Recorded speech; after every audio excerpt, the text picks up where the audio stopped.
Oh, God damn it, you're right. We can't now, though. You can. Don't tell anybody that happened. Welcome to Thought Cops, coming to you live from the mean streets of Neo Chicago. I am Officer Kevin. I'm Officer Grant. That would have been embarrassing. I always feel like we should just record the pre-show. We should just be like, oh, oops, and by the way, we've been recording this whole time. I think that's a Joe Rogan move. I think Joe Rogan does that. They're just like, he's sort of your idol. Are we going now? Are we going? Are we currently rolling? And he's like, yeah, we're going. This is it. This is the show. How you doing? Yeah. Because I feel like we need that. We need a Jamie. We need a Jamie, and then we do the intro, and then it's like, oh yeah, how do I talk to you? Speaking of which, Grant, I think there's something you're forgetting to say at the top of the show. Like, comment, subscribe, smash the notification button, ring the bell so you get alerted to new episodes. Do all that, and it makes it so we can keep making these videos every week. And for bonus episodes and more, head on over to patreon.com/thoughtcops to support the channel. And that's fucking right, man. Well said. Very well said. We want to get that out of the way at the top of the show so nobody's confused. Like, where do I go? What do I do now that I'm here? I'm scared. Like the video? Yeah, maybe maybe use your fucking head. Start with that. Jesus, we got to tell you people to do fucking everything. I'll do it for you. We have Beetlemoses with us today. How's it going, man? How you doing, guys? Thank you so much for having me on. This is my second appearance on here. Well, it's actually third appearance.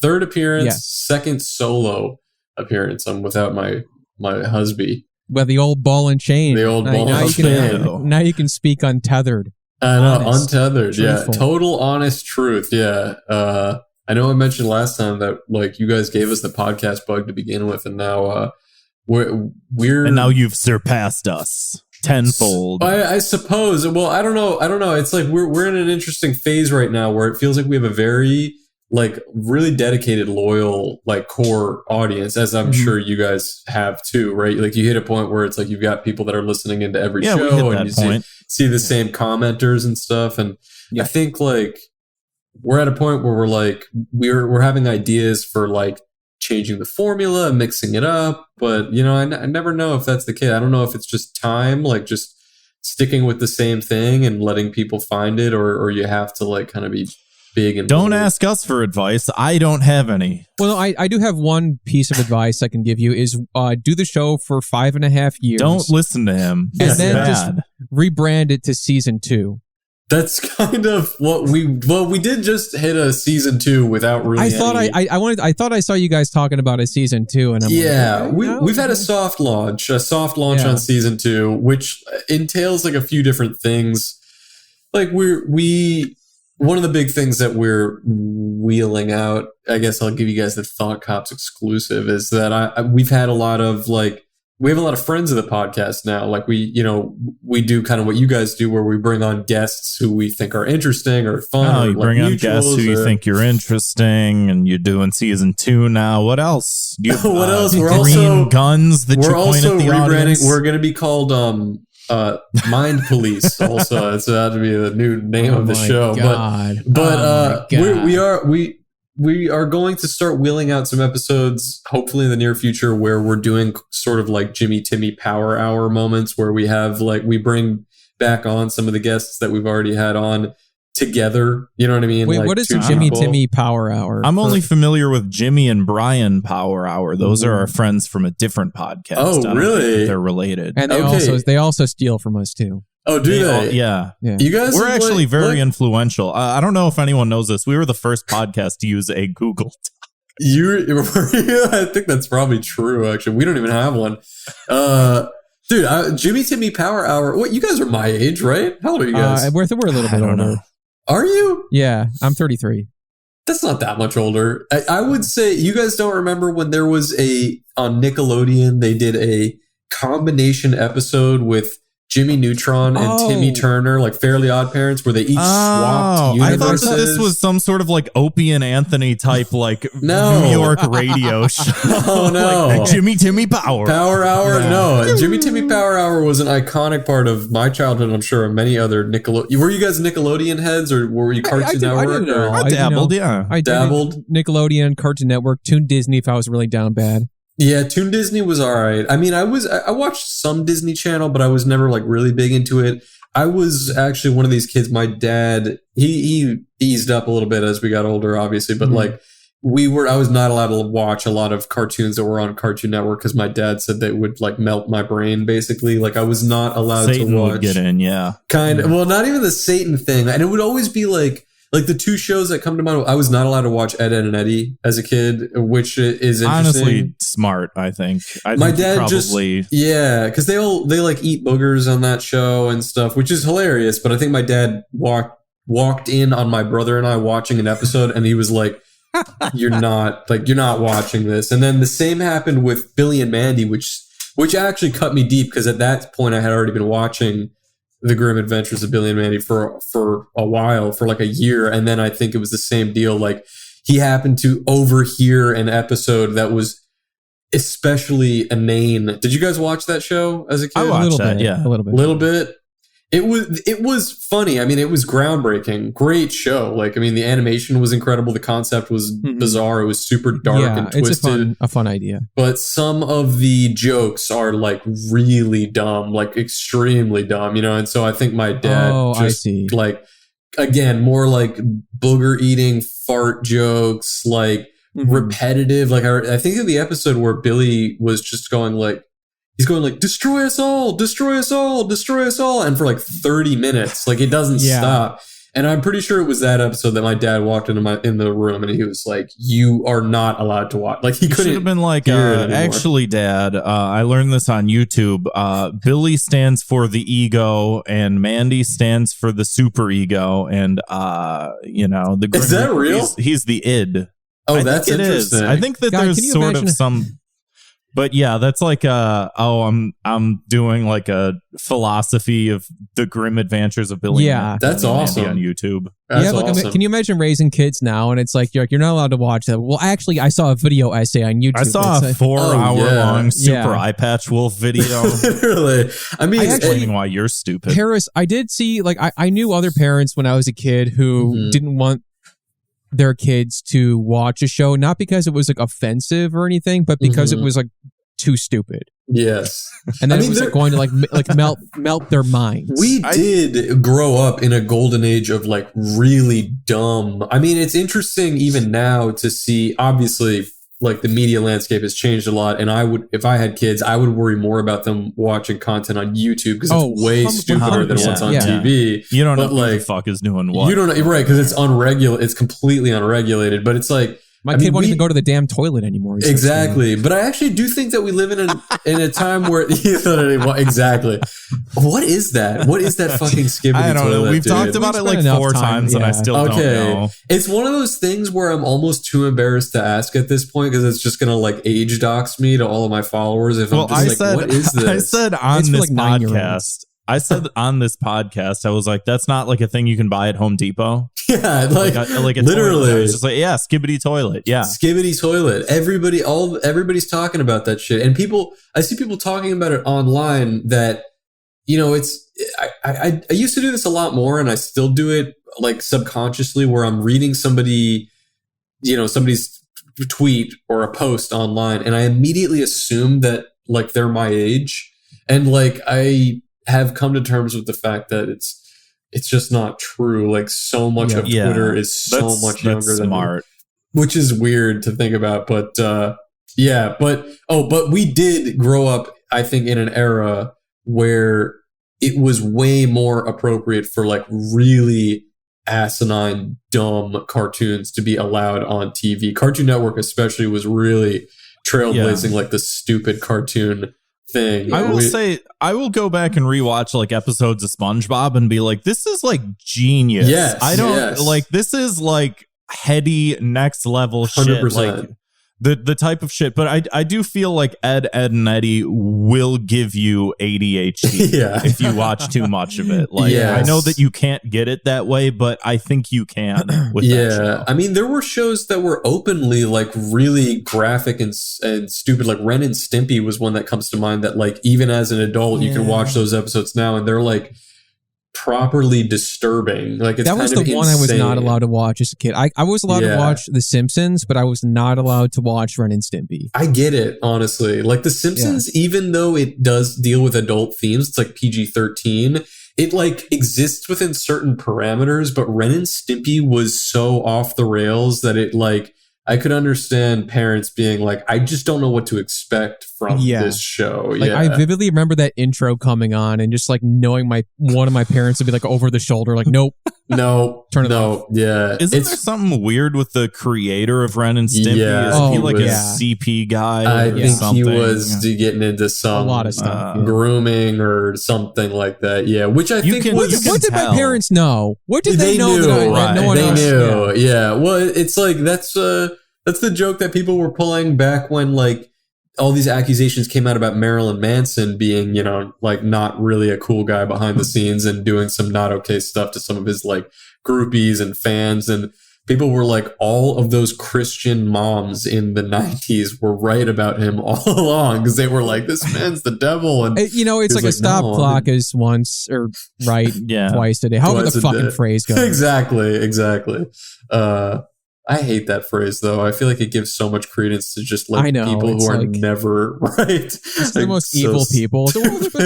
Right every once in a while. You never know. Bound to be right about something. It's funny you mentioned SpongeBob, though, because that was another one that it's funny. I didn't consider my dad to be really strict growing up, but as I'm talking about it now, I'm like, maybe my dad was kind of strict, but he didn't let me watch SpongeBob at first too. And then I ended up watching it against his will. Like I just had it on and it was so funny that I actually confronted him and I was like, you should really like as like I implore you to reconsider. Yeah. I think I was probably like 9 or 10 and I was like, you really should watch it. Like it's funny. And I think he did watch some and he was like, okay, green light. Like I was allowed to watch SpongeBob, and that's still like a favorite of mine. I love that. I remember trying to do that same shit for South Park. Masterpiece. It is, yeah. It's like being a kid and trying to convince your parents, like, okay, hear me out. Give them it was like the original video essay was just like convincing. Listen, this is what SpongeBob is an underrated masterpiece. Here's 90 minutes of me explaining why. Yeah, kids invented like the idea of Shark Tank way before that aired on TV. It's like walking into the room with like a PowerPoint presentation about why I should be allowed. Leave it to a bunch of capitalists to take the idea and make it worse. It's so true. Oh, so Mark Cuban on this show. Oh, cool, great. I know he knows a lot of things. I'm sure. The only one that I love on that show is just because I just think he's hilarious. Is Mr. Wonderful, the fucking he's the only guy I hate. The bald on that one. Show. I love that guy because he's like. He leans into it like he's like a fucking ham about it. Like I feel like Mark Cuban really doesn't want to be seen as a television personality. I think he wants to be seen as like a billionaire. Mark Cuban wants to be like the people's billionaire. And it's like, no, you don't get to do both. No, you can't be. Yeah. But I think that's why I love that guy, Mr. Wonderful, because he's like, he doesn't give a shit. Like he just does it for the character. Are you on TikTok at all?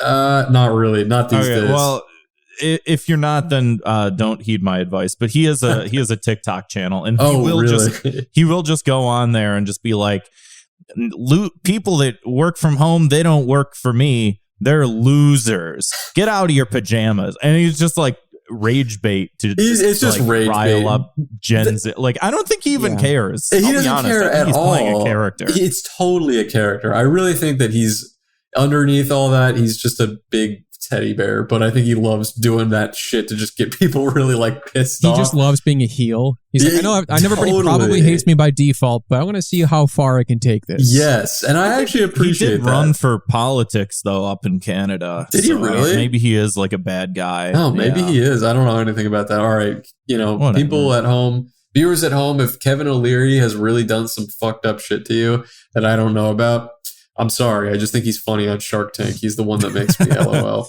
That's fair. Well, speaking of LOL, Kevin wrote a question on here. It says, what made you want to be a long boy? I said long boy, first of all. And that actually leads me into my topic because Harris, you made a comic. And normally you're one of these guys, you put out the 3-panel, funny comics. And then all of a sudden you're like, I got an idea for a long form comic. Yes. And that's what I wanted to ask you. What made you want to be a long boy? Like, what were you just tired of the setup and punchline? Yeah, well, no, I'm certainly not tired with the short comics. I still have a well of ideas. Well, not a well, but like I get ideas. Well, actually, you know what, Harris, on that note, listen, I know maybe you're making a lot of comics. You're probably running out of ideas. Maybe you need one. Okay, let's hear it. I had an idea for something the other day. I don't draw comics. I thought this is the one I thought of, and I'm like, maybe I should. And then I thought of it, and I thought of it like in your styles, like the 3 panels. Okay. And I just want to pitch this to you, and you let me know what you think. Okay, let me hear it. Okay, so it's a doctor and a patient in a doctor's office, and the guy's set up. Yeah, hilarious, relatable. Everybody can love this. Everyone's been there. The guy goes, Doc, I'm sad. You know, it's not kind of a parallel of like the Pagliacci. Yeah. And then the doctor says, treatment is simple. Great clown Pagliacci is in town. Go and see him. That's panel 2. Okay. The doctor's talking to him. Here's the kicker. Panel 3, the guy is at an insane clown posse concert, and Pagliacci's on stage, like dressed in the Faygo and like all the clown makeup, like shooting Faygo on the crowd, and the guy's like rocking out in the crowd, having a good time. He's happy. Yeah.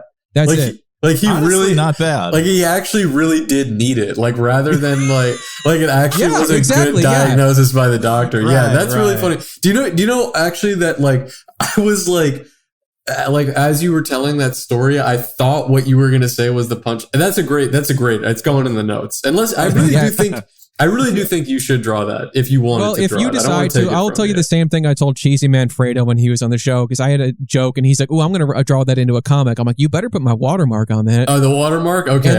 And for the record, the watermark is the Weinstein logo, the W. Yes. It's that, but it's like a KP for my initials. Okay. And yeah, airdrop me that, and I'll. Yeah, I got to make it first. But yeah, make one of those, and I can make that happen. But you guys know, I mean, I don't know if you've tuned into any of my streams, but it's kind of my shtick at this point that I'm trying to get people to draw. So like if you have an idea, I think it's a great idea to draw it yourself.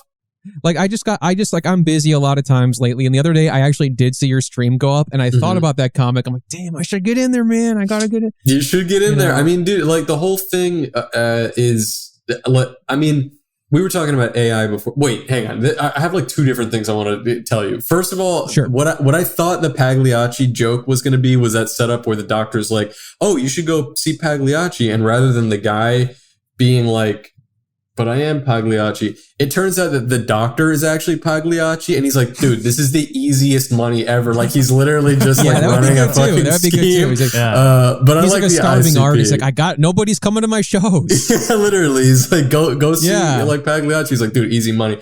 But anyway, when I started the streams, I kind of had this little MO in mind. It's gotten a bit loosey goose, and I don't talk about it so much on the stream now, but my streams are like art classes, and part of it was we were talking right before we started recording about like AI, which is like what everybody's talking about like all the time, it feels like. But like I think there's a lot of artists on Twitter, especially, that want to like, poop their pants and boo-hoo and beat their fists about how angry they are that people like I can't believe people use AI art. And it's like, the people that use it are just it's a specific brand of person. You know what I mean? Like you're not going to ever get through to these people. There's no reason. But what you are doing, in my opinion, a lot of these artists that love grandstanding about AI, I don't like AI art. I mean, I don't think it looks good, really. I think it's kind of like corny and soulless, but whatever. That's besides the point. Technical ability-wise, you can't argue that it's bad because it can draw what you want it to draw. It draws it like pretty realistically and in a pretty varied styles. I think especially in terms of application, like I know a lot of people are using AI for like LinkedIn headshots, and it's just like, yeah, great, like go for it. Like what? I mean, that's interesting. I mean, because it's just like if you have like a picture of yourself, but it's like, oh, if I was only wearing a suit and I had a nice looking background, it's just like, yeah, here you go, and it just doctors it a little. That is interesting because I still feel like you can kind of detect AI art, like AI portraits, because they're a little if you're only glossy. getting like a thumbnail. Like, I guess in a thumbnail you wouldn't know. Like, if you zoom in, you might be like, "Oh, that's an airbrushed person." Yeah, but you're missing an ear.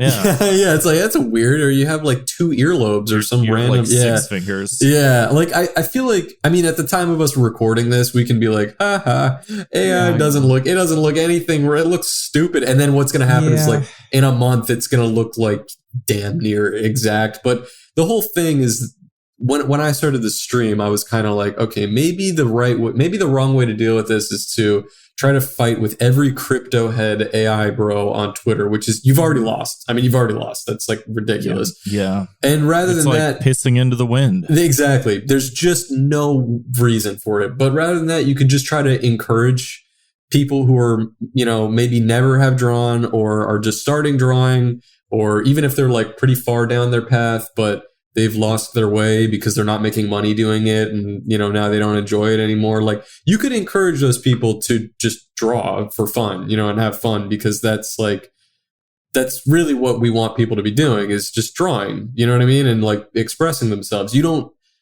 don't using AI is not a creative outlet. And I think that's what, like, for some reason, it doesn't feel like all of the artists that are grandstanding against it, none of them are making that point, that it's like everybody wants to be like, this looks bad, or this is stupid, or you're stealing jobs from people. It's like, those AI guys don't give a shit, but you're missing the point. It's that actually being creative is fun and good for you and good for the soul. Yeah, totally. You know what I mean? AI is not really being, like, I feel like I've heard a lot of arguments from people who are like, actually it is creative because you have to like think of a prompt. It's like Mad Libs. It's like, that's not really creative. It's not creative, and you don't get the drawing same. Will always be creative, and like I feel like people like to stretch that muscle like of their brain. Yeah, absolutely. And I mean, we're at a point right now where like it's interesting. We aren't seeing the same like fight about it online, really, but I think that musicians already are in a stage where they like the music industry is so shit right now. It's been shit forever, and they're just used to it, so it's kind of, it doesn't matter. But it's like, I mean, we're definitely at a point that we could be making just AI generated pop hits like every day, just churning them out, and never pay a musician again, and flooding the radio with AI trap bangers. You know what I mean? Easy. I mean, that, like, we're well beyond that. They had programs that could do that 5 years ago. You know what I mean?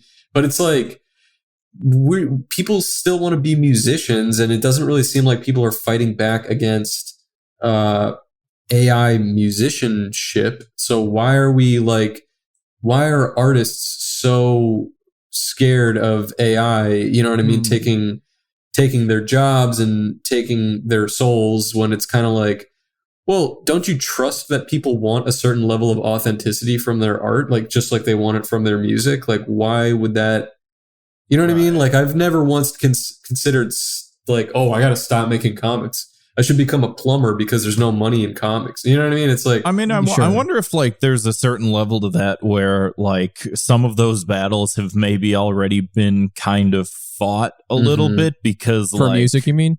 Yeah, for music, and like specifically because there has been a number of wars over like the use of autotune, and like, using like certain like flex tools that like if something is not perfectly in time, you can sort of just like move it over a little bit and shit like that. And it's like, that's been kind of happening for a while. And I think that like, when T-Pain was using a lot of autotune and everyone was like, you ruin it. Like, I guess Usher told him like, you ruined music. And he was like, he's like, did I ruin music? Right. And then it's like, It sort of like came back around when it's like, oh, T-Pain can actually sing. It was like the NPR Tiny Desk concert. It's like, oh, he can actually sing. Right. Oh, he was just using it because he thought it was cool.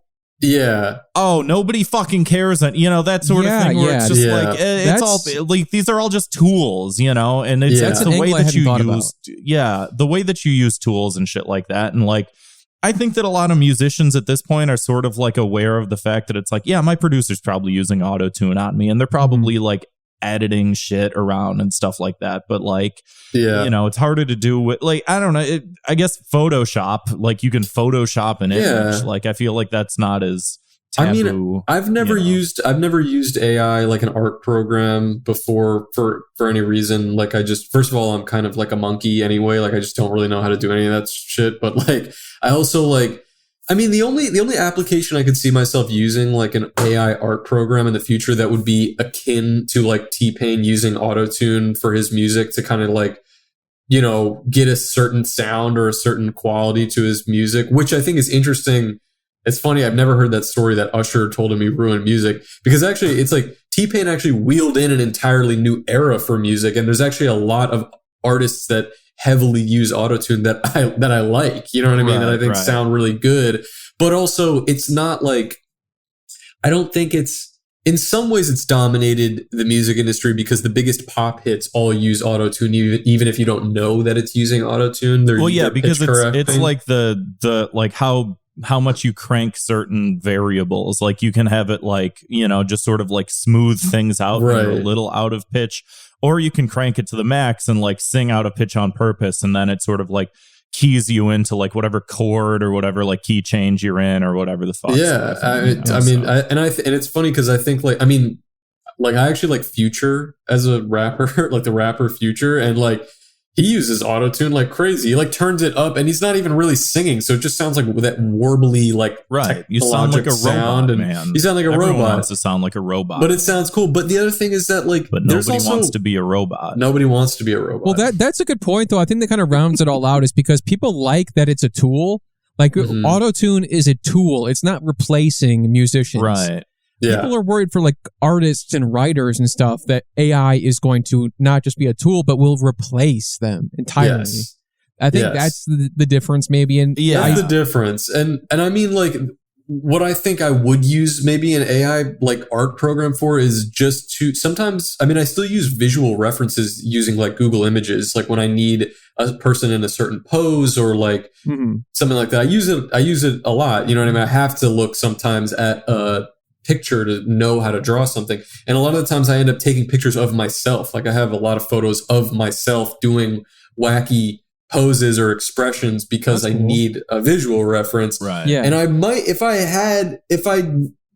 I've never done it, but like I could see myself maybe using one of those AI generative like image programs to like find a source image to use as a drawing reference. Like I don't think that they look good, so I would never use it as a replacement to my own drawings, but it would be helpful. Like if I had a really specific thing in mind that I needed to draw, to be able to look at a reference of like somebody in that position would be helpful. And what I will say is that I have used Chat GPT recently because I didn't know how to use it until somebody showed me, but I've used Chat GPT really recently to, as an artist, like for business questions. Like I ask them like, I'm having trouble doing A, B, and C. Can you recommend, D, C and E or whatever, D, E, and F or whatever. And like that's a use of AI that I, as an artist, have benefited from. Like it's given me a lot of like, not ideas for my actual art, but for the business side of things, how to promote engagement with my audience, like how to, you know what I mean? Like how to get people. We were talking about Druzy, you know what I mean? Like, and I do want to get to that too. We started talking about and then we kind of went on a tangent. Off. I had to pitch you my fucking comic. But that's the thing is that no, you had a great comic idea, actually. It was good. But I mean, that was the thing is that like, I love drawing, but I'm a terrible salesperson and I'm not really a great businessman. So like join the club. Yeah. There you go. And so like having a tool like that, I don't know if you guys have ever used Chat GPT, but I literally gave it like a very specific. I've used it for resume writing. I only know business. AI as insofar as it like goes to like LinkedIn shots and resume writing. That's all I know. It's like it will always replace people's jobs somehow, and it's like there are people's jobs who do write resumes for you, but then if you have Chat GPT, it takes that away from them. I think we just need UBI. This does play well into Marx's theory of alienation, that the workers are alienated from their product by means of having their wages taken by the capitalist, and the capitalists themselves are also alienated from the labor that they could be doing. Instead, they're not. They're just collecting that money, and then we're all alienated from each other. Perhaps we just get rid of money and also the state, and I think we'd be fine after that. I think we'd be doing okay. Yeah. Yeah, I mean, I would highly recommend anybody listening, artists at home, podcasters at home, you guys, if you haven't done it. I literally was on ChatGPT and I'm like, I am a webcomic artist with, I make these types of comics. Or with Druzy, I was like, I just wrote like this sci-fi long form comic, but I've never made one before, and I'm not sure how to market it to my audience. What's a way that I can like get people interested in it? And it gave me like fucking like literally 13 reasons why. Like it gave me like a list. Oh, of you're like gonna kill yourself. Yeah, exactly. It gave me like a list of things. Like here are all the things that you could do. Like and it was actually it wasn't really like best reference. I was gonna say, like, what if ChatGPT like is writing people's suicide notes? I mean, that has to happen. It has to. I mean, that's kind of the concept in Her, where they're writing like you guys have seen the movie Her? Yeah. Where his job is like he's writing like really heartfelt like messages between like loved ones that he has no way of knowing. But kind of crazy. I will say though, I have heard some horror stories. If you are working on anything creative, do not enter it into ChatGPT to be like, here's the first chapter of my novel. Please write the rest. Oh yeah, because then it takes the rest of it and then it'll just shoot it out to everybody. That's this is mine now. Yeah, exactly. Honestly, I know. I mean, I definitely would use caution, right? Like I don't give away anything like really serious, but like for little things like that, it gives good advice. And honestly, generic advice, like business advice, things that are like really quantitative. And I mean, honestly, a lot of the times I don't want to have to type in, how do I market my comic Reddit into Google and then like clicking you know what I mean? Like that's like that's like the only way to Google search specific questions. Honestly, I do the same thing. I noticed that recently too, is like I'll Google something lately and I will just get like 100 different hits of just like I can't sift through all this. Reddit, and then it's just like someone on Reddit has the answer. Like I don't know how Google like seems useless now. Yeah, it kind of is. I don't know what happened, and people blame honestly, AI. I think it's AI. People blame AI, which I think is there. It is possible, but I think it's like it's the other side of what we're seeing right now with this generation of AI, where Instagram and Twitter is so overrun with bots. The companies are run by bots. They're also their primary user base is bots, and it just we're going to charge everyone a small amount every month to make sure like the bots. Oh my god, man! I really hope he does it. I really hope. Honestly, that'd be the best thing for the website. Best thing for everybody. You know what? I'm done being defeatist about Twitter. I kind of like Twitter, and you know what? I kind of don't like what's going on with it. I know it's bad, it's toxic, and a whole lot of other shit. But like. What the fuck is... You can't post your shit on Blue Sky and expect the same thing. Yeah, no. You need Twitter, and I think like you do reap what you sow. Like the people that were seeing the worst replies, like the people who were getting the worst replies, sorry, but it's like political commentators from any side, if you're left or right or whatever you are. You're just those reply sections are a cesspool. You know what I mean? Yeah. Because that's the worst. But like honestly, on Twitter, I don't really get negative replies that much these days. Like not even as much as when I first like I see a lot of shit that I don't like on Twitter, but it's not really in my circle. You know what I mean? Yeah. So I guess you're right. You know what I mean? It happens. Like blue check thing. It's like the fuck is that Dr. Seuss book with the sneeze? It's not the sneeds, but the sneeches or whatever. The sneeches, yeah. Some have the star bellies and some do not. Yes. Fucking trademarks. Pay for the star belly. Yeah. Oh, Dr. Seuss. Didn't we cancel him? Did he get canceled? I don't want to get into it. The Google SEO thing. I think that part of the problem is that all these websites are super optimized and they have no content. I think that's a big problem with like Google page ranking and shit like that. That's like definitely these big companies know how to like SEO the shit out of their website, but you read the website and it's like, this followed like whatever protocol to so much of a T that there's no information on this page. So I can't find it. Yeah. I mean, I will say, I think I'm pretty lucky. I don't know, maybe I should knock on wood, but I will say that because I have like kind of an unusual online handle, like it's an unusual combination of words, that I haven't had to do any like search engine optimization to try to like get my shit to pop up. Like if you Google Beetlemoses, my shit will be the first stuff to pop up. Which you is also nice. don't have like a website where you're like running ads and trying to like sell people on That's ad true. money, which is like why the state of things are in such a disarray. So you took your idea and you entered ChatGPT business plan, and then what happened is it went all the way back in time to like 6.5 years ago, and that's how we got the idea to start this podcast. And so we wanted to have you on to market it. Actually. Market the idea. Weird roundabout way that happened like that. Yes. So tell us about it. Yes. So yes, to answer your question from a while ago, Kevin, I think you were asking me what made me decide to do the long form comic and Druzy, which I just finished like about a month and a half ago. Basically, it's like when I finished it, and it's up on my website. You can check it out there. You can read it. It's about 50 pages long. It's a very interesting comic, very unique. Thank you. I had the idea pretty early on during my Beetlemoses like stint, like when I started, like coming up with ideas. I had the idea. And was like, I just procrastinated. Like I was like, I'm not equipped to do this right now. You know what I mean? But since I've had the idea and since I've started posting comics almost daily, like since becoming a comic artist became my full-time job, I've probably drawn like, I don't know, like 1,500 hours. I mean, I've like drawn like an insane amount, more in the last year. And, it's like a year and some change than the rest of my life combined easily. I mean, I'm just like constantly drawing now, which is great because it's what I've always wanted to do.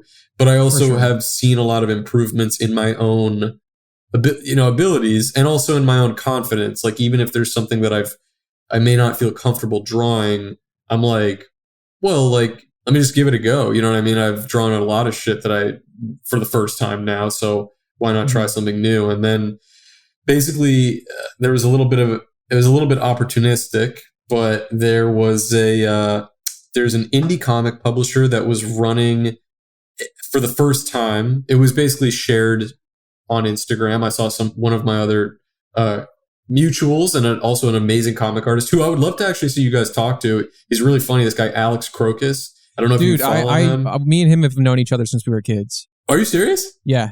No way. Yeah, I know Alex. Yeah. What the hell? Yeah, I remember Kevin pointed out, he was like, oh, dude, my friend is on Cold Cuts. Oh, that's crazy, dude. Yeah. What a small world. Dude, I mean, Alex is the man. And he's also been very good. You should totally bring him on. When we had him on, he was a great guest. He's super funny. And I think it would round out our episode stint of having only comic book artists. The third in a row. Yeah. Look, man, comics aren't going anywhere. Comics are very comics in. Are I feel like great, man. There's a lot of really good comic artists right now, and I think actually we're in a wave. I'm not even including myself in this list. I'm just like now. What I'm seeing is that web comics were in really dire straits for a while. There was a lot of really samey, bad material that, you know what I mean? That was just like, this is what a webcomic needs to look like. We all need to draw. I think it peaked with that, with Loss. I think that was one everyone Loss. It's just like, there was a really certain type, especially it was like relatable comics. That's what really became like the zeitgeist of webcomics, which was so played out and so tired and lame. And now I think all of a sudden, in the last like few years, really, maybe even more recent than that, there is a wave of like really unique, awesome web comic and just regular comic creators that are like making waves. You know what I mean? That's half the reason I'm still on Twitter is because I follow so many like comic artists and just like other artists and illustrators in general. Yes. So my feed is oh, that's cool. Oh, that's neat. Yeah. And I think people are just getting so creative with it. I mean, some of these people have been doing it for a long time, but like just to name randoms off the top of my head, I mean, I have to obviously shout out my co-host, Yola Swag Studios. Oh, yeah. I don't think there's anyone doing it quite like him. And then House of Decline, who I've said to him, and I've also said recently on my Twitter, who I actually believe is one of like the greatest living comic artists right now. Like, He's got I think something like a longer thing coming out too, doesn't he? he does. He has a long piece called Together, which I like. Holy shit, man! I cannot recommend that enough. It is like, I would love to get him on here too. Unbelievable. Yeah. House Nothing is but just, all comics. House is literally. Honestly, Yeah. House is insane. He's just got this awesome outsider, like very stylized art style, but also just like great ideas behind it. I'm like very much like how do I express this? It's almost like I have this personal deep competitive feeling about House of Decline because he's really good and his shit is so funny and so immediately recognizable. But it's like I don't even really think he thinks of me the same way. You know what I mean? It's like literally. I literally think it's like 'cause it's like the New York Mets hate the Yankees. They're like, fuck the Yankees. And then the Yankees don't give a shit about the Mets. And it's like, I literally think it's like that, but it's just like, we are definitely have like the same graduating class of comic artists. You know what I mean? We kind of both sort of gained an audience around the same time. And he is like a crazy inspiration to me, but also Alex Crocus, Anna Laura. I don't know if you guys follow Anna Laura art. Like, not familiar. She's like insane artist, like watercolor. Alex Crocus does watercolor too, but all of those guys. I like watercolor. Watercolor so might sick. be one of my favorite so sick. Like mediums. Amazing medium, not a forgiving medium, and to make like art to make comics in watercolor is extremely unique. And I mean, Anna Laura is such a master of like color and concept and insane, like unbelievable amount of adoration for all those guys that I just named. But like, what's also great about all of them is that like, I'm forgetting people too. Obviously, there's a lot of great ones, but none of them are anything like each other. You know, they're totally different. You would never confuse. You'd never confuse a House of Decline comic for an Alex Crocus comic, for a Yola Swag comic, for an Anna Laura comic, for a Beetlemoses comic. You know what I mean? Like everybody's got their own thing, which is great. And I think that is sort of new because there was sort of a box that everybody was falling into for a while on the internet, like trying to, this is going to be my viral hit. You know, this is what it has to look like. Dude, I feel like back in my day with like web comics, like it was all about like, I'm the gamer guy, and this is my gamer friend, and there's a hot chick who lives with us too, and we all love that. Guess what? She likes games too. Love that. That's why I like Kibi's comics so much because it's Kibi's really funny, which is hilarious because I think he was like born like after that even happened. So funny, he's like so fucking young. Kibi is super fucking funny. Oh, and Flork of Cows is another one who's like insane. He's been doing it for longer for sure, but like. All those guys are super funny. And I love seeing all of these guys get a ton of the attention that they deserve. And anyway, this is all a tangent. Alex Crocus posted to his Instagram story that this one particular indie comic publisher was running open submissions for the first time. If you had a comic that was a self-contained idea and your own work, not containing any like property that's, you know, superheroes or DC or whatever, right?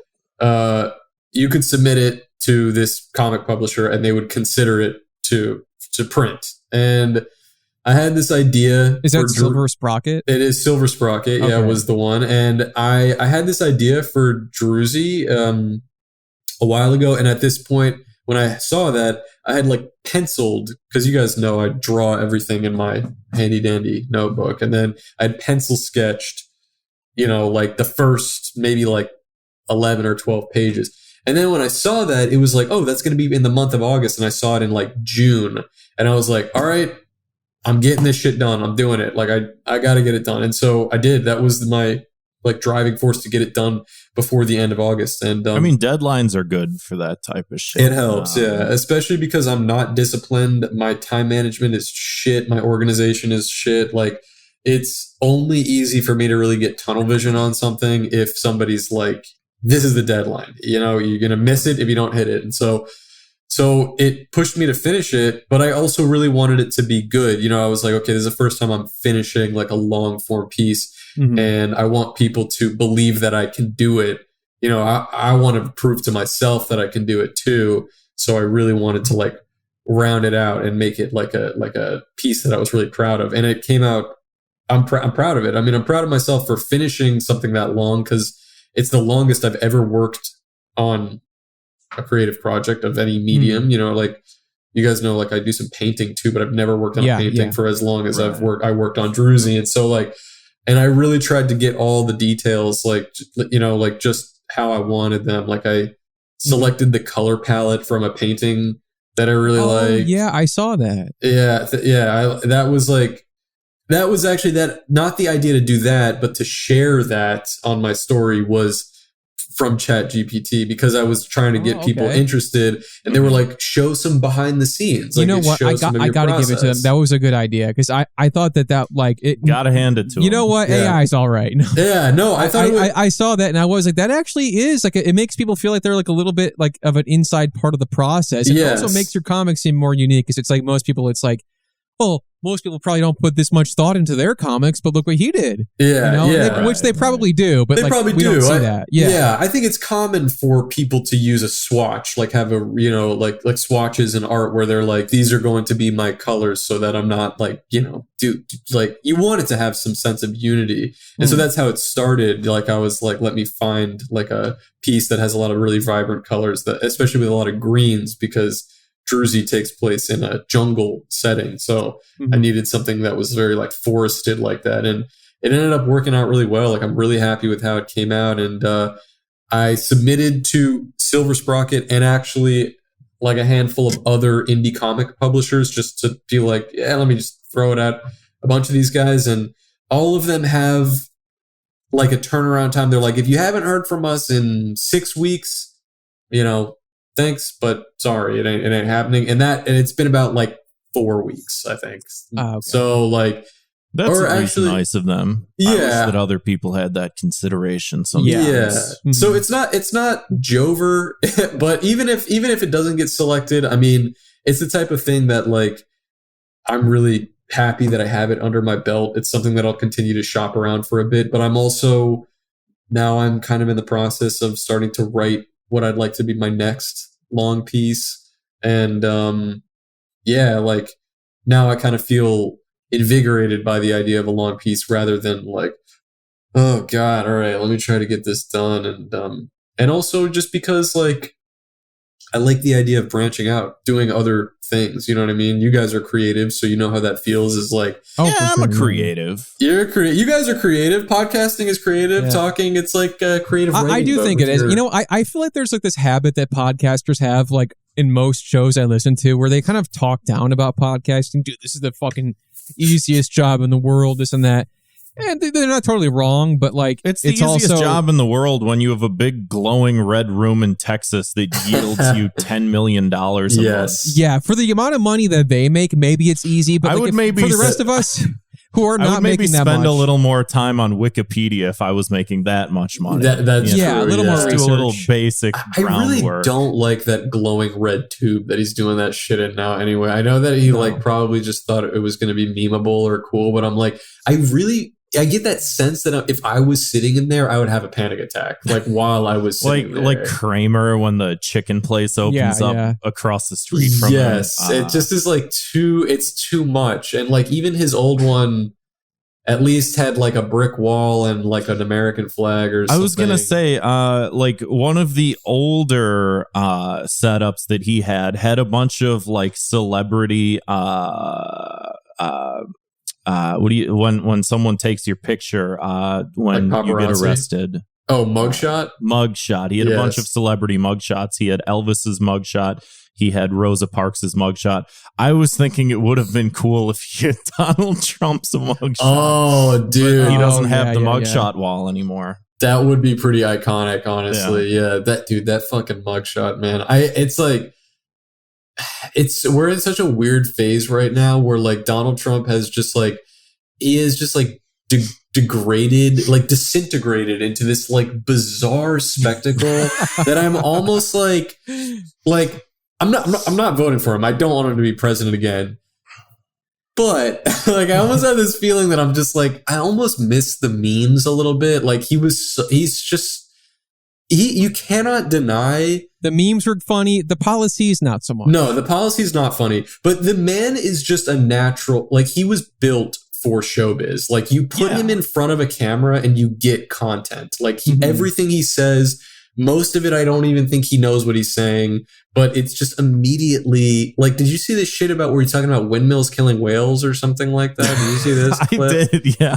I have not seen that yet. I mean, I know I've mentioned this a million times because it's just one of my favorite, not just my favorite Donald Trump clip, but like one of my all-time favorite videos I've seen on the internet is when he finds out about the death of Ruth Bader Ginsburg on his way to the private jet, and they're playing "Hold Me Closer, Tiny Dancer" as he's like walking into the plane, and it's like, I'm just hearing this for the first time now. Okay. Yeah, like this is the first time I'm hearing this. It really was like every single thing that happened was a moment. I think that's why it feels like those 4 years lasted like 12 years is just because like every single, the guy couldn't like tie his shoes without being like, everyone's like, Donald Trump bent over and couldn't reach his shoelace. It's just like, but you know what? I also too much. Like looking back on it, it's funny, but I remember in the time thinking like, I am so fucking sick of hearing about Trump. Yes. Everything. Orange man bad, this and everything all the time. It's just like, is it that you like him, you hate him? Just I don't want to fucking hear about this guy anymore. Now we have a new guy we have to hear about all the fucking time, Elon Musk. No more guys we have to hear about all the time, please. I'm always really sensitive. I'm easily annoyed by name repetition. If I have to hear the same person's name over and over again, I felt the same way about Kanye, when all the Kanye shit was going on. I was like, dude, I don't even really care about any of this shit anymore. I just need to stop hearing about him. I need him to not make any more public appearances. I don't want to hear anybody talking about him anymore. Like, I'm done. I'm done, please. There definitely was that aspect of like, this is like one of the most popular musical artists of an entire generation, let alone an era, maybe of like a century, like he's up there. His name is up there. And for him to go like full Nazi. Like probably the most public and egregious, like racist mental breakdown I think we've seen since, and it's worse than this, but since Kramer had his like bad night at the Comedy Cellar or whatever. I always kind of compare it to, I made this comparison once, like Bobby Fischer, if you're familiar with Bobby that. Fischer? Bobby Fischer's a chess player from like a couple different decades, 70s, 80s, 90s, like roughly. And like in the 90s going into the 2000s also like suffered a tremendous, like couldn't be beaten in chess, like just, like even after he sort of lost it mentally, people would like play him and they would be like, he got better. He hasn't played in 10 years and he's a lunatic and he got better. Like, I can't fucking beat him. And like he just the whole like Jews did 9/11, blah, blah, blah, blah, blah, that type of shit where it's like, oh, he's like lost it. Like, it really is crazy. And the worst part, this is not really a funny topic, but the worst part about the Kanye thing is that he really did like totally revitalize this like this like anti-Semitism, especially in America. Like I think there were a lot of people who didn't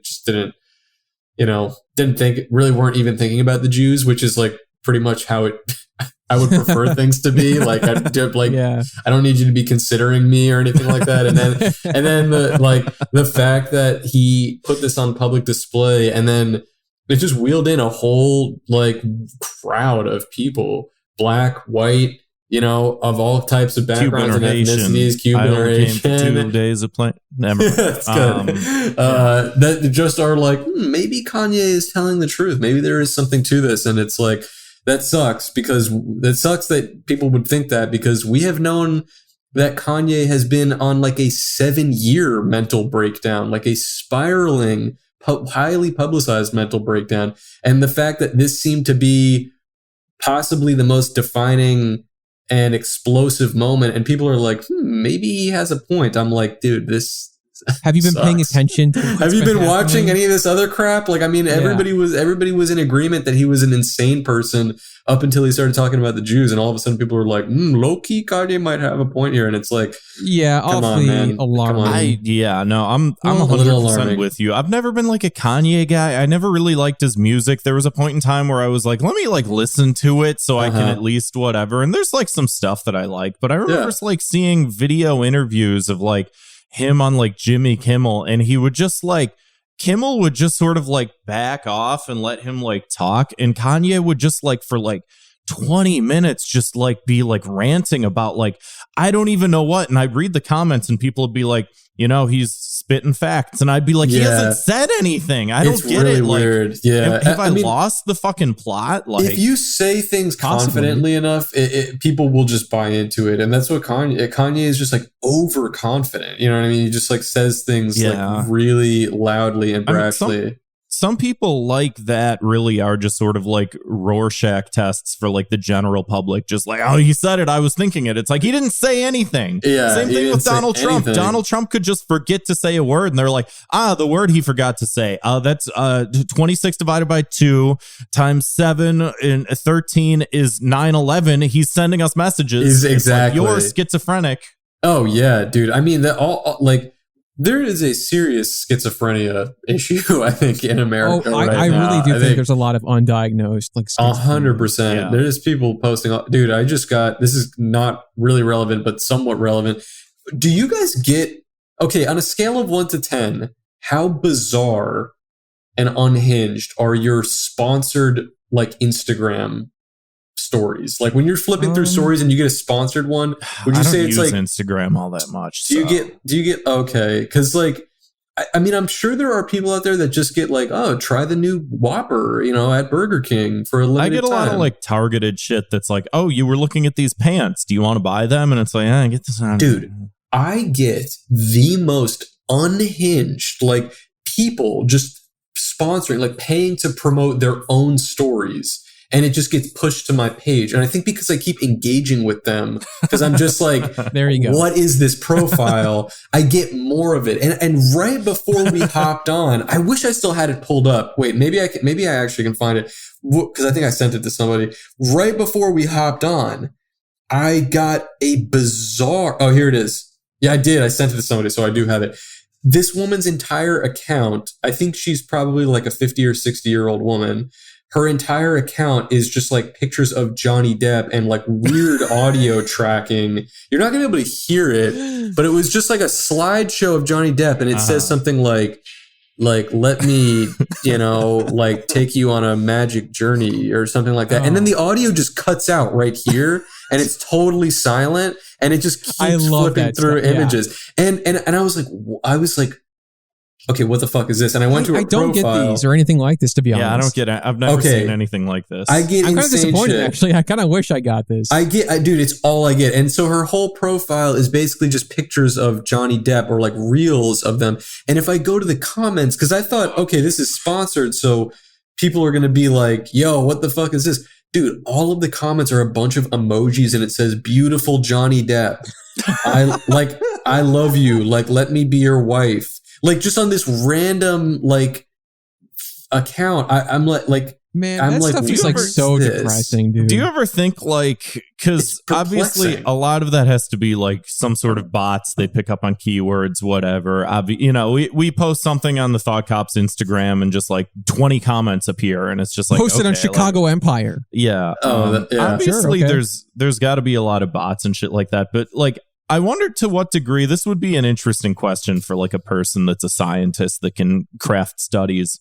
But like, to what degree do you think that when people interact with enough bots that sort of like just like reinforce your worldview and shit like that, does it just like drive you crazy because you're just like, yeah, everybody loves my Johnny Depp shit. And it's just like, these aren't even people. Yeah, there's a really weird, hard to define brand of insane person on social media that everyone has seen, and I think is even it's sometimes like there's accounts like Drill on Twitter that try to mimic this, and it's hard to put your finger on, but it's like old person who doesn't really know how to use the computer, but it's also hard to picture that they really behave like this in real life because like it's so unhinged and schizophrenic. Like the woman behind this like Johnny Depp account, like, is this somebody's mom or aunt, or who is this woman? Is she who she says she is, or is it actually like, you know, a Filipino guy who's just running this like karma farming account? It just makes no sense to me. Like the whole thing is really bizarre. Honestly, you're better off like not putting any further thought. Not even thinking about it. I'm very intrigued by this. It's hard for me not to like think deeper into shit like this because I'm always like, somebody is behind it. Like, where does this content come from? I believe most of it is probably real because there are those guys who respond to like porn bots and stuff. Love that. And they post like selfies or videos of, you know, like taking photos and shit. It's like, that's real. This is a real crazy person. That's real. Yeah. There's a lot of insane people out there. I'm going to start sending you guys more of these, like, because that Johnny Depp thing is nothing. I get like crazy shit. Well, I get friend of the show and close personal friend of ours, Aaron Klopfer, on TikTok. I don't know what the fuck is his TikTok feed, but it's all like people that should not be on camera, and I will say no more. But it is the craziest looking people, just people with weird necks and hair and like you look at them and you're just like, I guess this person exists. And that's just like he just DMs me these videos like every day and it's just like, where do you find that like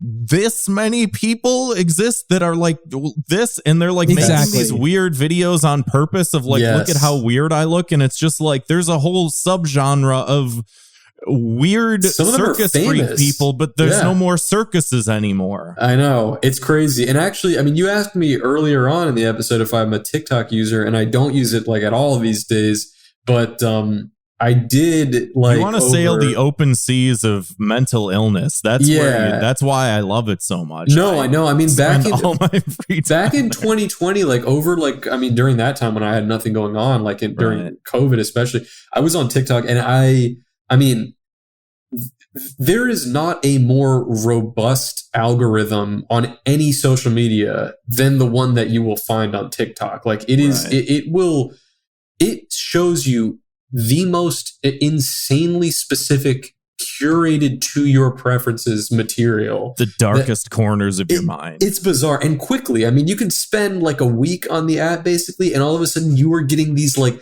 niche, like maybe like 12 likes on a video, but it's like something that's like your friend sees. Like that's what my feed looked like a lot. Like it was like people filming on their Android phone, like really pixely, and they're like chasing a raccoon people upload around, just like a slideshow of pictures of themselves, and it's like a user with 0 followers, and this video has 0 likes, and you're just like, why would you show me this? I used to get a lot of like I think I even followed this lady that would upload stuff all the time. It was like this really like sweet looking old black lady who was like a UPS driver or a FedEx driver, and would just be taking selfies in her car, but just like, you know, like just like cute, and it would just be a slideshow of like the same picture of her like 6 times with like music in the background. But sometimes she actually had a big following. Like, sometimes those accounts slap. Sometimes it's just someone doing like weird shit,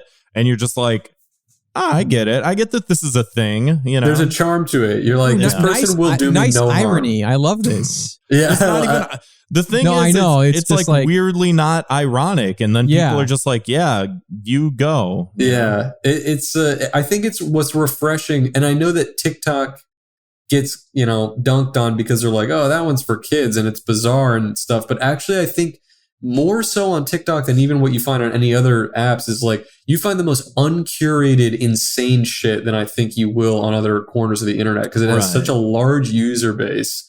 And it's so unregulated that it's like... It's one of those things where, like, if you're looking for a certain specific type of content, don't go there. But if you're looking to just, like... Gawk. Yes. You will definitely find it. You will find some weird shit there. Unfortunately, the worst part about TikTok... It's a shame Gawker was already taken. Like, that would Gawker, I know. It's true. It would. But it's... Look at these fucking assholes, and it's you. Literally, yeah. Oh, fuck, I'm on Gawker, dude. No, dude. You know, fucking, was it you guys that told me this? I think you guys told me that Hulk Hogan fucking like destroyed Gawker. Like they're not, I don't remember, but that did happen. Yeah, I don't know if we talked about it. If you told me, because it was either you or maybe it was Zach, but somebody told me that whole story about like the scenario of him taking Gawker for all their worth. Hulk Hogan, man, he destroyed Gawker. He destroyed Gawker. It was like a Peter Thiel thing or whatever the fuck. Oh my god, classic. Dude, everyone was like celebrating it when it happened, and then they were like, maybe this wasn't good. I don't know. Absolute I don't care. takedown. I don't remember it. Who the hell knows? So Guys, Druzy, tell us about Druzy. Yeah, let's talk about Druzy. What else can I tell you? Well, so I'm waiting to hear back from one of these publishers to see if I can get it in print. I've had some people ask me if I would just self-publish it. Right now, it's available digital download, like I have on my site, as I mentioned. But I'd really like the backing of a publishing company. You know, I think it just would help. Like I would rather, one, because of my time and energy, and also me putting up the money to pay to produce the books is one thing, but also like I've been an purely independent artist this whole time. You know what I mean? And which I can't complain. I have like a really supportive fan base, very engaged. Like it's been great. But you want to branch out, though. You want to reach out to other people. It would feel really good to actually feel like I made some entry point into an industry, the comic industry, the animation industry, the writing, anything, something. You know what I mean? Like I'm like right now, I'm still doing it all on my own, which is cool. But like to have the backing of a publisher, especially somebody like Silver Sprocket or any of the other ones that I submitted to, is like Band of Bards, Iron Circus, like a few others, and like they're all cool comic publishers. You know what I mean? Like there are some comics that I've picked up in stores in my local comic shops that, you know, I would have never found if I didn't just see it on the shelf there, and I was like, oh, this looks cool, and I bought it, and they're some of my favorites, and so it's like, I would love the opportunity to be that random artist in a store that somebody finds. And I can't really do that on my own. Or even if I did, it's just like, come on, guys, have I done enough yet? Like, how much more do you need from me until I can kind of like get in there? Yeah. So, hoping for the best. You know, if it doesn't work out, it's okay. Keep doing it, man. Keep at it. But I am happy with it. So, I would love if anybody's listening and you haven't read Druzy, check it out. It's the hardest I've worked on a project. Very happy with it. I think you'll like it too. I don't want to say too much about it, but I know Grant and I had a similar observation. Have you seen a cartoon called Primal? I know of Primal, but I've never Adult watched Swim. It. Yeah. Like I think short, right? Is it just one season or two? I think there might be 2 or 3. I think we only ever watched the first one. But it's good. It's really good. And like they're like both series are like completely wordless. Primal maybe less so towards the end, but there's just something like refreshing about that, because like everything has to be like so dialogue heavy now and quippy and everything like that. So there's not a lot of like media where it's just like nature and people or animals or whatever interacting with each other, and then it's just you can completely read exactly what everybody's doing or thinking without having to have everybody like explain it to you. Thanks. Yeah, no, I mean, I kind of worked that in as like a challenge to myself, but not immediately, but it kind of made sense because I knew the characters wouldn't be able to communicate. So there was not really any need for dialogue. Yeah. And then I was like, well, I think this is a story because, you know, it's hard to talk about the whole story because it is fairly short and I don't want to spoil anything, but I guess like, it kind of takes the shape of like a fable almost, you know what I mean? Like where maybe you can pull like a moral out of it if you wanted to, but it's sort of just like like a short story, beginning, middle, and end. That's kind of like a result of like human nature. And so like, I wanted to be able to tell that story, you know, as cleanly and succinctly as possible. But I think by challenging myself to not include any dialogue or exposition or any words in it at all, but even, you know, actually some of the challenges that I faced were during times where a sound effect may be happening. I had to sort of find like workarounds. Like there's one. You couldn't write a big boom. I couldn't write boom, but there's one part where like a branch snaps and it's important that you hear the sound. But dude, I love that. What you did. Thank you. Yeah. Like and rather than writing snap, you know, I like tried to work in a different way to you know, bring that idea. I don't know if it was like super big brain or genius, but it did help me. Go ahead. You know what? You did the same thing to something, and I can guarantee you probably haven't even heard of this, but there was this like old JRPG called Live Alive. I knew it. Or Live I've never Alive. heard of it. Never heard of it. It was for Super Nintendo in Japan only, and then they remade it, brought it to America like a year or so ago for the Switch. It's all these different stories of like different eras of time, and you play like these different stories, and there's one that's set in caveman times, and there's no dialogue. The characters do the same thing you did, where like if they sometimes like they'll be like like to make a noise, and there's like a word bubble with like a picture in it, or like a little effect or something. That's cool. And that was my favorite part of that game because it was like so unique and so refreshing.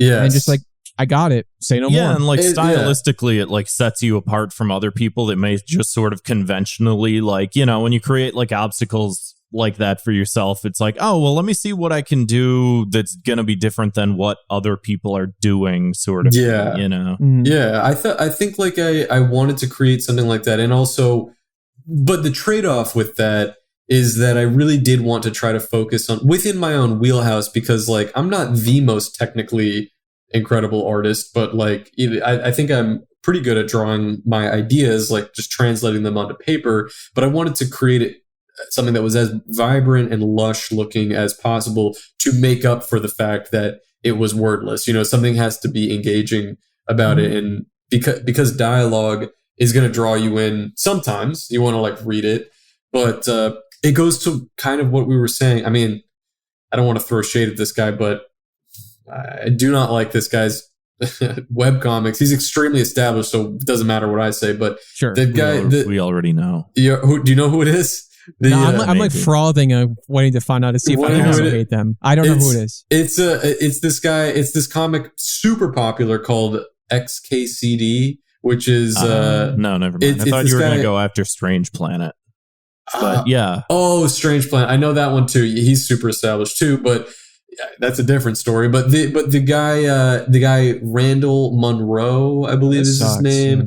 He wrote this really popular. It's extremely Reddit friendly comic called XKCD. Perfect. Yeah. Which is the whole concept is that it's just stick figures. No stick figures with no facial expressions, no movement. A lot of the time it's just nothing. Sometimes it's just their circle, like their head, and it's all word. Like everything is just them talking or talking about something. And I mean, it's won like awards. Like I think the dude won a fucking Nobel Peace Prize for this stupid fucking comic. Not literally that, but some insane shit. Like it's been like a multiple. He won Reddit gold. He won thank like some IRL. Thank you for the gold, kind stranger. Yeah. And I think that not only is that comic just on paper, no pun intended, totally uninteresting and boring to me, and like I don't know who the hell this is supposed to appeal to. I think also literally what's he looks annoying, like a little Reddit guy too, like little character. It's a little Reddit guy. The annoying part about it is that its success, I think, wheeled in this whole generation of webcomics that it's like, oh, I don't have to make my shit look visually appealing at all. If I had just had this stupid idea, I can just write it out and put it next to the most like a bunch basic of snarky bullshit. And it's that millennial crap. It's just like, dude.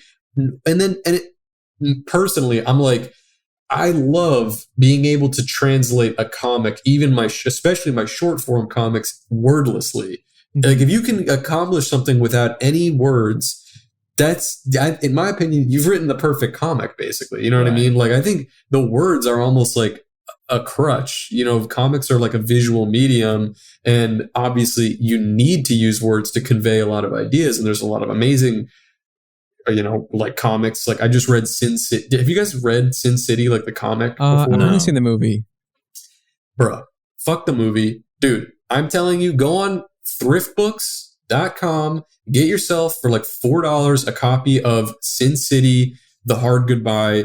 Frank Miller, I'm pretty sure he said some not okay, like maybe like racist shit, like in the recent years. Everyone. But that's everyone. Not in the book, well, I don't give a shit. But dude, Frank Miller is like, he is like the chosen one. I mean, in terms of like comic arts, like in my opinion, he is just like an unbelievably powerful, like his art style is just so fucking good. I mean, if you just even Google search like Frank Miller, Sin City, The Hard Goodbye, like that, it is just, it was incredible. I'm already like reading it again because of how much I enjoyed it. And it's also wordy. It's like simultaneously, it's a noir. So the internal monologue of the guy is like going on throughout the entire story, but the art is just so powerful that it's like, even after you finish reading the dialogue, you could spend another like full minute just looking at the page like on its own, just like how the fuck did somebody draw this? So anyway, like I don't want to say that wordy comics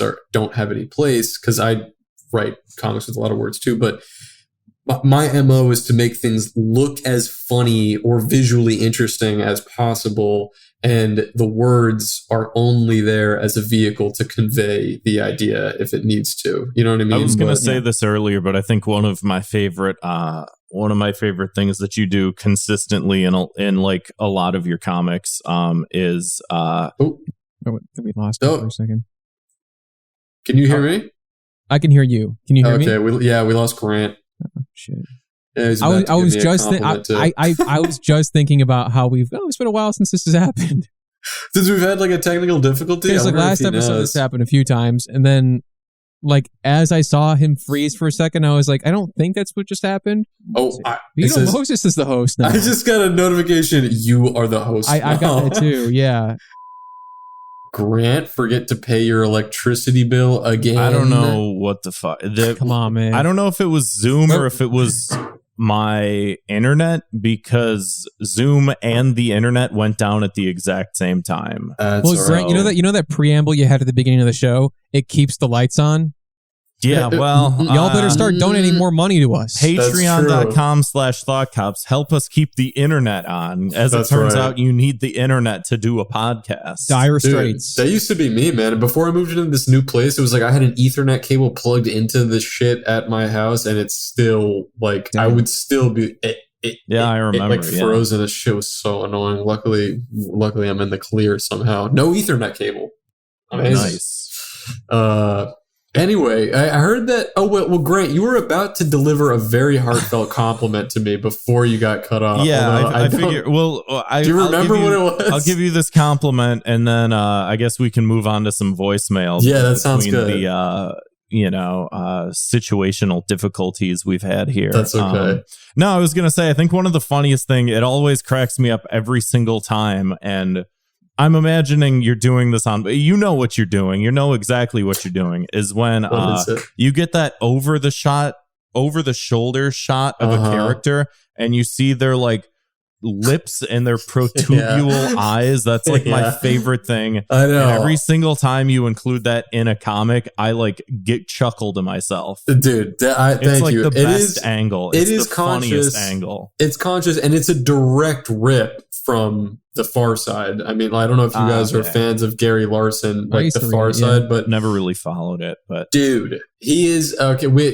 Kevin and I were talking about like really great manga, like while we weren't recording. You guys want a really good manga? Pick up The Far Side by Gary Larson. That shit is excellent manga. It's so good. He's just like, in my opinion, the GOAT comic artist. And I used to read him a lot as a kid because my dad would buy like the collection books of them. And I didn't really think about it until people started pointing to my, like, commenting on my posts and saying that it was, this gives me Far Side vibes, or this looks like Gary Larson. It's giving Far Side. Yeah, like in a complimentary way. Not like you ripped this off, but just like this reminds me of The Far Side, which I wasn't really even thinking about consciously, but I mean, dude, it slips its way in there. It slips its way. The lips and the nose, like peeking over from the side, so is funny. Totally I can't Gary get Larson. over it. He's the GOAT. Anyway, yeah, thank you. Yeah, that is a conscious decision. I try to slip it in as much as possible, but sometimes it's distracting. You know what I mean? Like sometimes I don't want it to distract from the like the over the shoulder shot I established because it helps create like a space, like a negative space between the characters. But if it's not appropriate to include like the lips and nose, I'll usually leave it out. But it usually is appropriate. So anyway, Well, you want to listen to some voicemails? That all I'd love checks to. out. Yeah. We got some excellent calls from some listeners. 312-788-7361. Or you can always send us an audio file or an email to thoughtcopspodcast@gmail.com. Very nice. Ooh. Hello, Thought Cops. This is Spaghetti Samba. The fatal flaw with the free Fire Bros episode is they released a review of a children's movie of a game made by I Satan. get what he's doing. Yeah. I think you guys should review more anime. Okay, thank you. That sounded suspiciously like that one guest that you've had on the show, the guy with the beard and the fedora. Yeah, Sephiroth I think Sword. he was trying to go Sword. for that. Yeah. That sounded really good. That was actually a good impression of the guy. Yeah. He's wild, man. Talk about carving out a niche for yourself on the internet. He's One of my favorite content creators out. Awesome. Same person left another voicemail, but I think this is less in character this time. I don't know. We'll see here. Okay, but hey guys, it's Spaghetti for real this time. Spaghetti what the for fuck real. was Nintendo thinking? Making spaghetti, not fucking Jesus Christ, making Yoshi baby mode in Mario Brothers Wonder? What the fuck? Why? Why is Yoshi baby mode? In fact, why did they make 4 Yoshi's baby mode? He doesn't take any damage. That's such bullshit. I was so excited when I saw that you could play as Yoshi, and then they took my dreams and took a shit on them. They shat on my dreams. Oh, I get what he's saying about baby mode. Baby mode. So wait, there's a new Mario game. Sorry, I'm like a little behind on the times. I know there's a new Mario game coming out, and he said that there's baby Yoshi mode, but he's not happy with how they delivered it. Yeah, I think.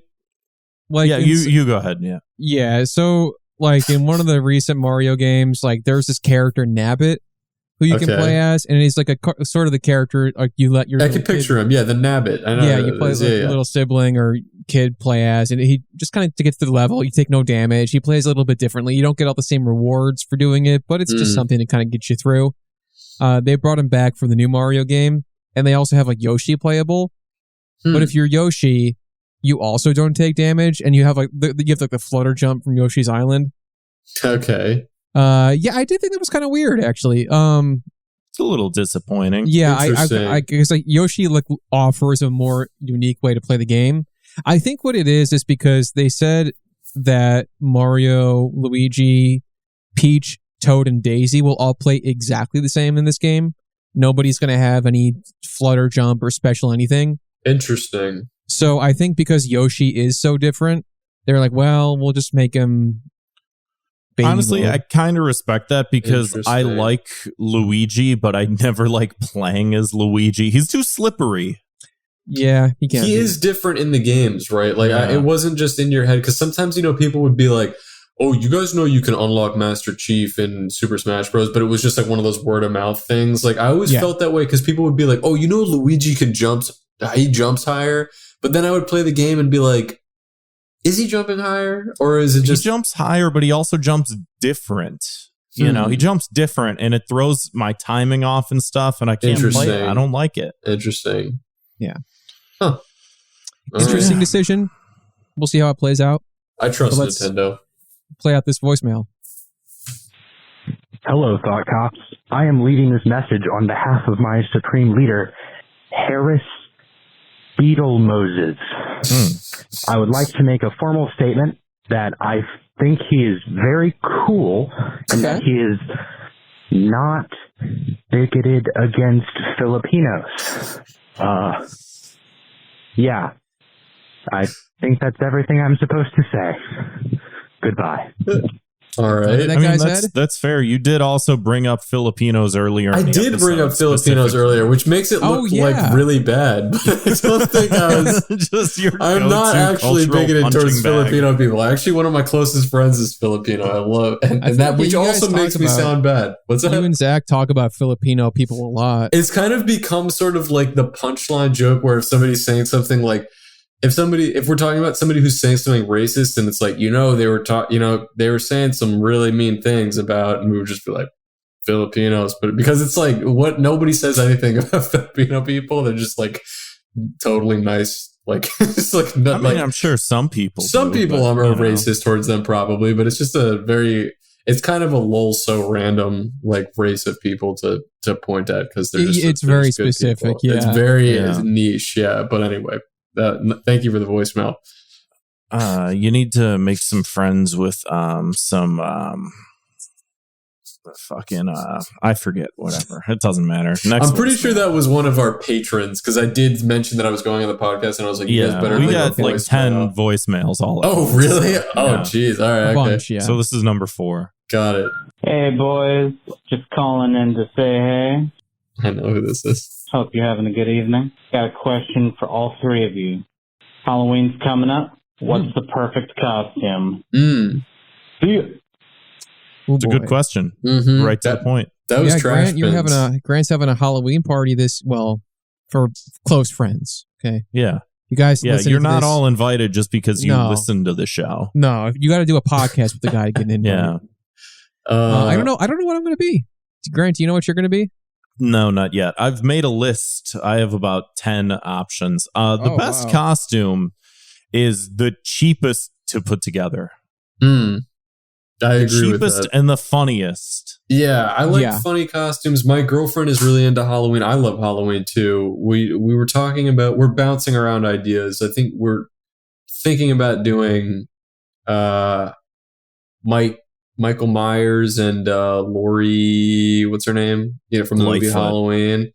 Laurie, please. The other one. And but that I don't even know if that's going to be the final product. But also, Kevin, I know that your girlfriend is also into costuming too, right? Doesn't she? Yeah, much more than I am. Yeah, we went to Shrek Fest. Then she had a Rei Ayanami cosplay from Evangelion. And that's cool. She was gonna get these Shrek overalls for the event, and then they ended up getting lost in the mail. And she's like, "Well, now what I'm gonna wear?" And she's like, "I'm like, you bought that Evangelion cosplay, it's just sitting there. Just wear that." That's awesome. Just wear random fucking shit to the Shrek Fest. That's honest. It's probably a big hit, honestly. And I feel like also when you're in a relationship, you kind of get. Is this correct, guys? You kind of get locked into the couple's costume. Yeah, for sure. It's very real.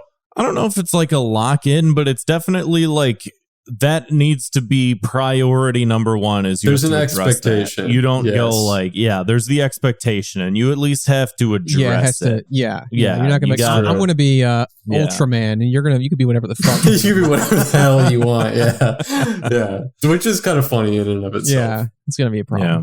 Thank you, Trash Bins, for the question. That's a great question. Cheapest costume, but also funniest. I think one of my favorite ones was I tied a t-shirt around my head and cut holes in it and called myself Batman. I wore a Batman shirt. It was the worst thing. That's shitty. Dude, I remember when you were Fat Mac from It's Always Sunny. That was a good comment. Because you are I don't know if that was intentional, but you did gain the weight. That was an ongoing joke, was people kept saying, "Oh, Fat Mac," and I would be like, no, it was just Mac. No, that was definitely during bulking season, a beefy period or not. And I was sort of I was hamming it up a little. I was, holding the shirt up, sort of sticking the gut out a little. But I was at my biggest at that point, so it worked out. You got to play it up. Next voicemail. Let's play that next voicemail. Let's hear it. Hey, this is Kellen McSmellon. Just had a question for Harris. Also a pager. Sure. Just wondering why I got stood up. I was waiting at Femboy Hooters for an hour.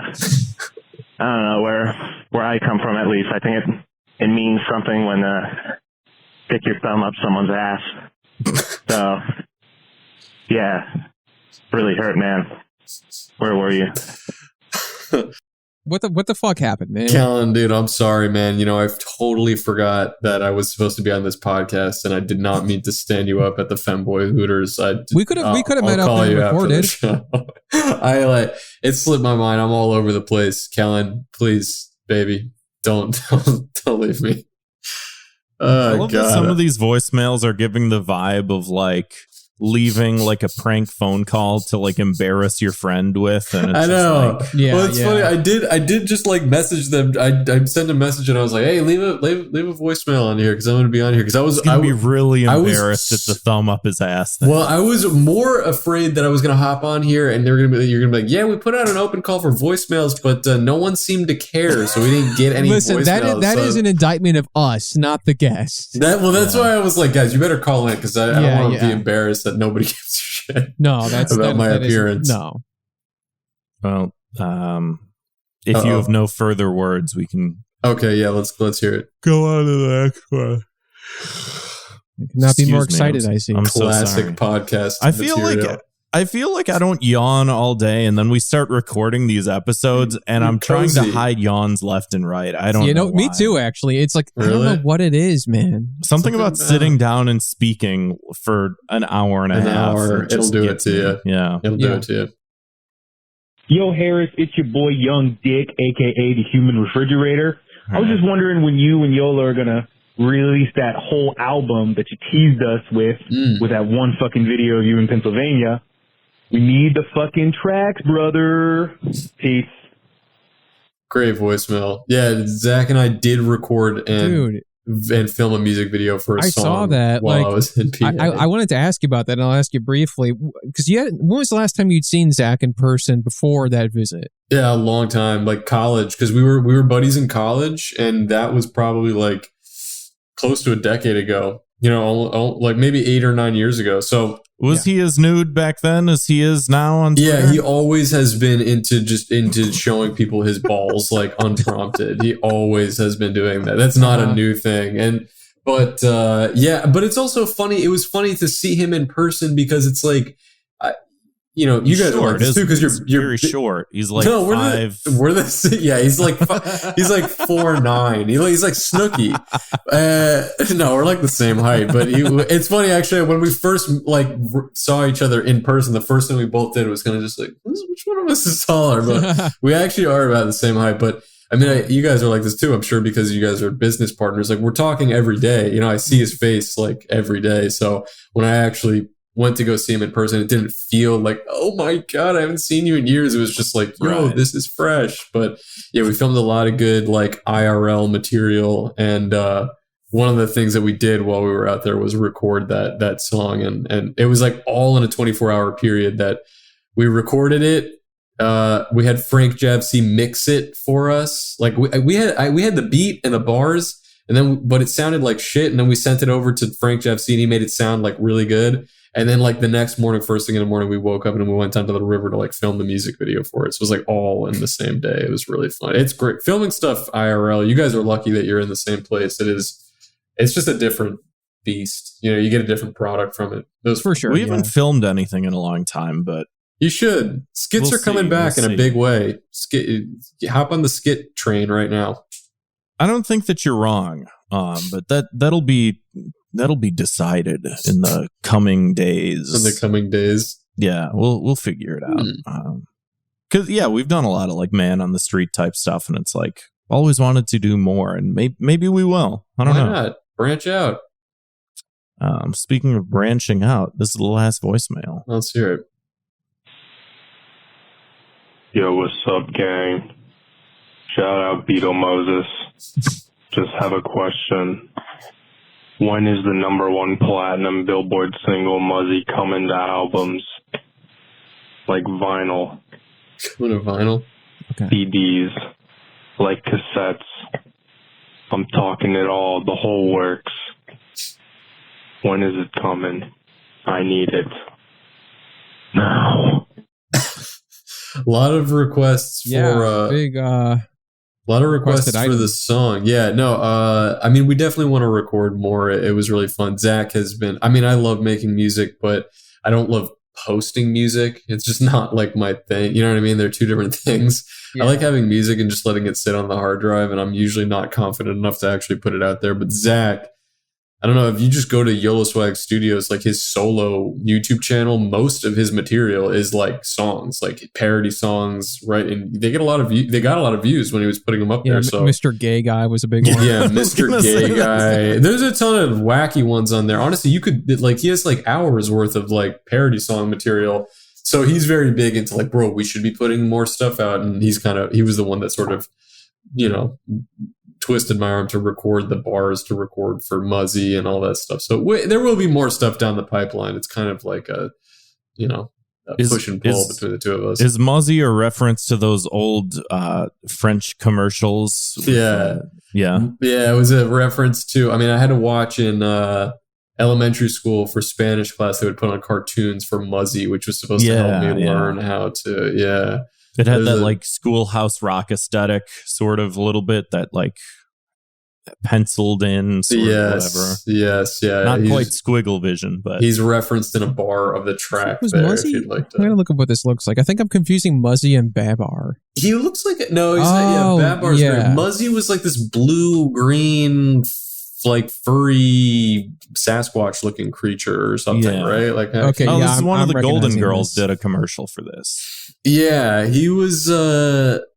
Yeah. Oh, yeah. There he is. Picture. It looks exactly like what I remembered him to look like. But yeah, we used to have to watch this in Spanish class. So I didn't retain any of it, unfortunately. But I am relearning Spanish because my girlfriend is a Spanish speaker. But she Filipino? She's not Filipino. No. Yeah. She is. She's Colombian, but that's sort of why it's like referenced in the song. Honestly, you can check it out if you want to hear the Muzzy reference. It's in the song under our Cold Cuts YouTube channel. You can look that up. Yeah, and check that out. You guys have been putting out some great stuff. Thank you. Have you been using Duolingo? I haven't recently. Like I was using it. I was on a kick. It does help, but honestly, I mean, there's really no better practice than actually somebody like speaking to you in Spanish. So my girl and her family speak a lot of Spanish, and that has actually helped me kind of like pick up a lot more of what's going on. But like her grandpa, for example, is like this very old, well, he's not super old, but he's like an old with a really raspy voice, this Venezuelan guy, and he's got a really strong accent. He talks super fast. And he's someone, so if he's speaking to me in Spanish and he only speaks Spanish, I'm like, I do not know I can't tell what he's saying, but like her Angie, her sister, and her mom all have a way of speaking Spanish, which is really like, it's like Hollywood Spanish. It's like very easy to understand. So that helps for practicing, but there's a lot of different, you know, dialects and like accents, and that makes it a little bit more complicated. I always wished I was bilingual, so I'm working towards it. Perhaps one day. Grant, what are you trying to learn? Spanish. I'm going to Spain next month. Oh, that's fun. That's right. Yeah, I forgot about that. Learn a little of their language. That's very fun. Well, if that inspired you guys, give us a call, 312-788-7361, or send us an audio file at thoughtcopspodcast@gmail.com. A lot of good stuff there. Always love to hear from a lot of new people, new audience. So thank you, Harris, for bringing that to us. Harris, check out Cold Cuts with Beetlemoses, or with YOLO Swag Studios and Beetlemoses. Maybe one day we'll be back on the show.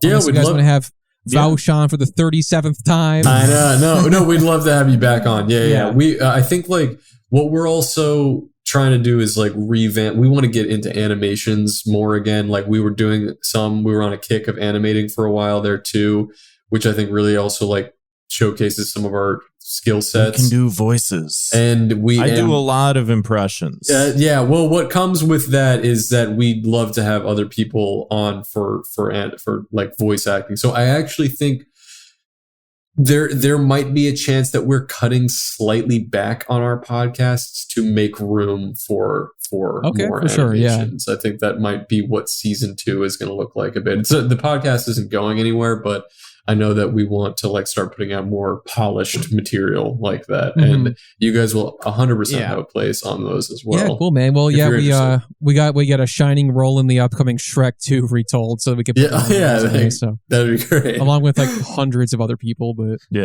that's awesome. Well, look, I had a great time, guys. Thanks for dropping in. Love always a pleasure. Always love talking to you where guys. can people find Druzy, and where can people find you? Sure. Yeah, my @ is Beetlemoses. Beetle like the bug, and Moses like the biblical figure. On pretty much every platform: Instagram, Twitter. I'm on Blue Sky. I'm on Twitch, where I do these drawing classes that I mentioned earlier. Druzy, you'll be able to find pretty much at the header, or like it's my pinned tweet. It's my pinned Instagram post. It's right there, the link for it. It's on my web store, so you can download it there if you want to check it out. It's actually also available on the Patreon as well. To Patreon subscribers, you can read it through there if you wanted to subscribe to Cold Cuts, patreon.com/Cold Cuts. But just give me a follow. If this is your first time, I guess, hearing from me, I'd love if you checked out some of my comics. I have a whole trove of them waiting for you on Instagram and Twitter and all those other platforms. It's been wonderful seeing you just become like so inundated by the internet, because the first time we had you on, you were like so deer in the headlights with all the and then all of a sudden you got the podcast. Zach got you drawing some more. I feel like you said he twists your arm to like do the music and stuff. I feel like he does twist your arm a lot, but then it ends up like working out at the end. He does, yeah. I think that's what I kind of needed, and it's why Zach is he's very dear to me, is because like he was the one that really told me bluntly like what I should be doing. You know what I mean? And I think I saw him succeeding doing what he's doing, which was in a similar path to what I wanted to be doing, and that's why I think it was a really important part. Like, you know what I mean? Like just over a year ago, starting that for me. And now so much has changed, but not much has changed. You know what I mean? Like I still feel like, like my circle has grown a little bit, but like you guys have been there pretty much from the jump, right? Like Zach has been there from the beginning, and House of Decline, and like some of these other figures along the way. So it's been fun. It's been great. I'm trying not to get too internet poisoned, but like the best part of it is being able to take breaks. Yeah, taking breaks. But the best part of it is talking to people like you. We're all in the same sphere, and that's what's like so great about like doing this kind of stuff, is like getting to talk to a lot of like cool, creative people doing like all different kinds of stuff. It's true. Grant, maybe we'll have somebody on soon who doesn't do a comic. Maybe like a musician or something different, honestly, cool. I've been thinking more in terms of like who can we get on that will be interesting and will fit the bill of the show, but also be different. Because I think the comic stuff has been cool. I feel like before it was a lot of also just like an online person, a comedian person, and that's cool too. But also it's like, I don't know, there's so much shit out there and so many people to talk to. I reached out to a number of people that are like, do stuff that are sort of way outside the bounds of like what we typically, do. And I haven't heard back from a lot of them, but I think that'd be good. It's also been a while since we had like anybody from the Chicago comedy scene. It's been true since pre-hiatus actually. That'd be great. Yeah, having some of those guys. I don't know if you've already contacted this guy, but if I definitely would love to put this guy's name in your head if you don't follow him already. But Frank JFC, the guy who I mentioned who mixed he's been on our roster, I think, for kind of a while. Dude, he's like a great podcast guest. He's really funny. Okay, he's cool, quick, and he's like, there's no dead air when you have Frank on. He's always he has like very funny like thoughts and questions and stuff. And he did like the Simpsons wave shit. Simpsons wave. Yeah. He's just actually like a really interesting like musician and internet figure. He has he's extremely talented and he's very humble about it, but he's super funny, and I would love for you guys to talk if you haven't, especially because maybe that'll be next episode. Yeah, put us in touch. I think absolutely he would go for it, and it's gonna be really embarrassing if he doesn't after all this. Next episode. I think he would. Frank and I have talked a bunch. He's a really good guy. I think he would definitely come on the show. And okay, cool. Yeah, I think he'd be a great guest. I think you guys would hit it off down. for sure. Yeah, I'm down. Yeah, he's been on a number of podcasts that we're familiar with also. So excellent. A lot of great people out there. But let's just wrap it up here. Again, Harris, thank you so much for coming on the show. Always a pleasure. Absolutely, guys. Thank you for having me. Yeah, It's if you guys want to support fun. the show, patreon.com/thoughtcops or leave us a voicemail. That's free. 312-788-7361. We'll see you on the other side. see you, Space Cop.